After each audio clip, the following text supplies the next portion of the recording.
जी, अस्सलाम वालेकुम जी, बिस्मिल्लाहिर्रहमानिर्रहीम। आज हम एक अहम लिंक पे बात कर लेते हैं, वो ज़हनी सेहत और एक्सरसाइज़। अगर आप रेगुलर एक्सरसाइज़ करते हैं, लाइक 20 से 25 मिनट कोई गेम खेल लेते हैं, ब्रिस्क वॉक कर लेते हैं, तो उससे आपकी बॉडी में केमिकल्स रिलीज़ होते हैं, जिनको हम एंडोर्फिन्स कहते हैं।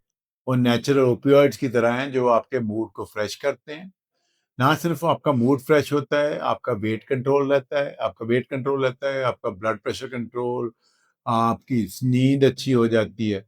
तो जिस्मानी सेहत को भी बहुत सारे फ़ायदे होते हैं, दिल की सेहत के साथ-साथ, साँस के मसले के साथ-साथ, ज़हनी सेहत भी बड़ी इफ़ेक्टिव और स्ट्रॉन्ग होती है। आपका माइंड डिस्ट्रैक्ट होता है, आप फ्रेश फ़ील करते हैं, आप में एनर्जी आ जाती है, आपकी स्लीप की क्वालिटी इम्प्रूव करती है, जिससे आपकी ज़हनी सेहत और बेहतर होती है। तो हमें एक्सरसाइज़ और ज़हनी सेहत के लिंक को नहीं भूलना चाहिए और रेगुलर एक्सरसाइज़ को अपनी ज़िंदगी का हिस्सा बनाना चाहिए।